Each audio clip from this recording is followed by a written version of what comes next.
Today I'm going to show you how to manage permissions of all of your team members in Notion.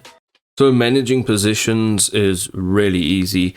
So I'm going to go into tasks over here, and you can actually manage the permissions for all of your members within this particular task. So if you go up to the top right hand side over here and you click on share, you'll be able to invite certain people and then give them different access. So for example, this is me.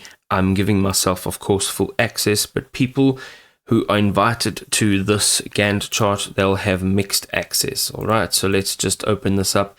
This person will have full access, and everyone else in here can maybe have editing access, or they can edit content, they can comment, or they can just view. You'll be able to change all of this. You can actually also change the page level access over here. If you want to select anybody in signees that should have specific or particular access. Now there's another way of doing this. So if you go over here to your team spaces, and right over here you can see this is my space. Hit the three dots, and here you can check the team space settings.